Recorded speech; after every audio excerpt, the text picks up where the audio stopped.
everybody, it's Ian the Off Kilter Crafter. I hope you're having a great day today. Today I'm going to be putting together this card right here. This is a continuation of the Lawn Fawn Out of This World stamp set that I've been using. I really love it. I'm really addicted to it, to be 100% honest, so I have the feeling this is going to turn into a mini series of this stamp set. So check out the card that I made previous using this stamp set. You can check it out over in the iCards. I'll link it over there for you if you haven't had the chance to see it yet. This is a one-layer card and I struggled a little bit creating the background. You'll see that struggle whenever we get into making the card, so why not take a look at how I made this card. I'm once again going to be using the Lawn Fawn Out of This World stamp set and die set. I am first going to put all of my different shapes onto the acrylic blocks so that way I can stamp them out as I need them. Now that I have all of my stamps on the acrylic blocks, remember guys, you can use both sides of the acrylic blocks, and sometimes, such as this one, I feel like that this is a big enough square that I can get to wherever I need to without having the other stamp onto the page. So remember, you can use both sides and corners and just use up as much real estate as you want to on your blocks. Next thing I'm going to do is grab my Versamark ink pad. This is a clear sticky ink, and I'm going to go ahead and start stamping. I'm just going to do random shapes, patterns. There's not going to be any cohesiveness to it. It's just going to be a random bunch. Basically, if I took all the stamps and just kind of threw them onto the page.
Next, I'm going to use some Ranger white embossing powder to cover all the images that I've stamped. This is their detail embossing powder, so it should fit nicely into those tight spots. You know, I just don't like how this came out, so let's try this again. Alright, I've done a little bit of prep work and I've decided to quarter off my card front, and each section is going to represent 4 repeating patterns. So basically what I'm going to do is I'm going to set my template in here, and then I'm going to take my stamps and just put them in one quadrant, whatever. I'm going to put them over here so that way I can rotate my page 3 times, and get a stamped image in each one of those quadrants. Alright, now that I have them set up, I'm just going to ink them up again with Versamark ink. I didn't use all the stamps, but the good part is I can fill in any of the blank areas with the stamps that I haven't used.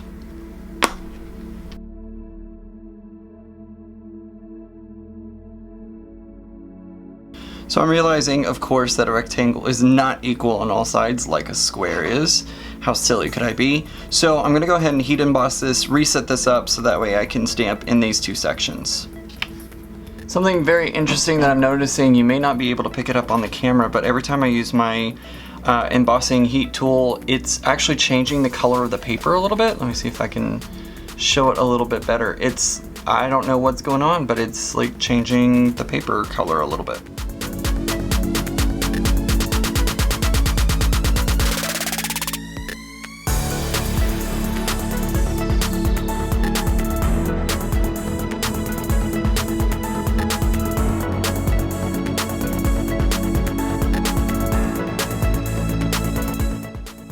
Alright, that seems to have worked a lot better this time, and I'm getting a better impression since I'm using my MISTI and able to put more pressure on it.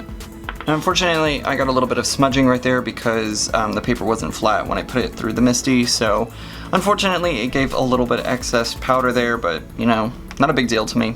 So as you can see, quite a major difference between the first attempt and the second one. I really like how the second one came out a lot better. Next, I'm going to stamp the greeting. I'm going to use the greeting that is, hope your birthday is out of this world. I think it will be a perfect one.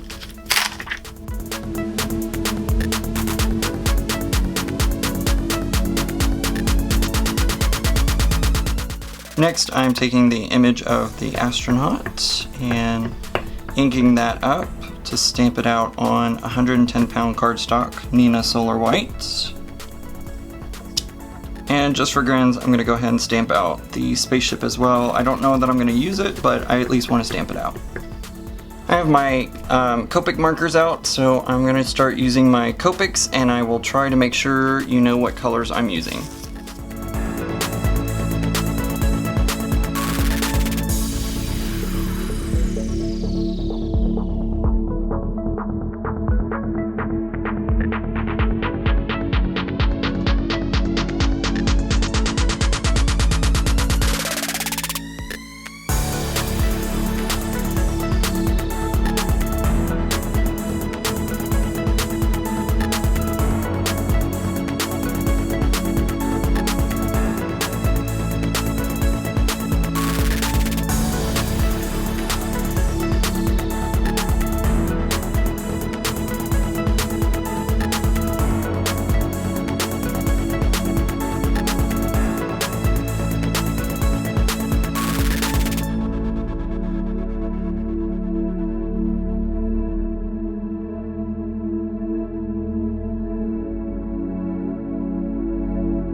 I wanted to point out, whenever I colored on the little spaceship, I didn't completely color the little porthole. I left a little bit of it open because I wanted it to look and feel like glass. I'm going to put glossy accents on top, but I wanted just a hint of blue to represent the glass.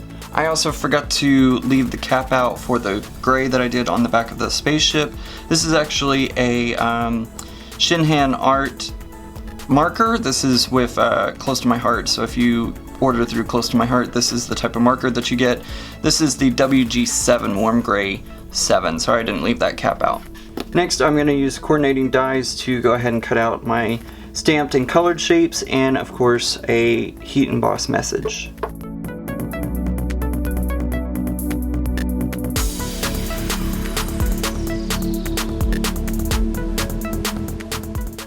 Alright, so I now have all the pieces for my card. Time to put them all together. This card base is, again, out of Nina Solar White 110-pound cardstock.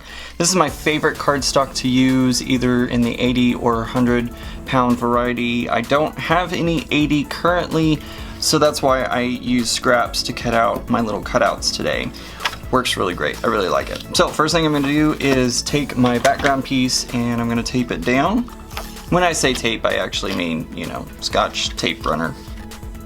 Now the cool thing is, I messed up over here because the paper was not level whenever I used my MISTI, but now I get to cover that up because I can use this piece to cover over it. I had to stand up to get that one all set. Next, I'm going to use my little shapes. I feel like they'll go here and here. Yeah, I like that.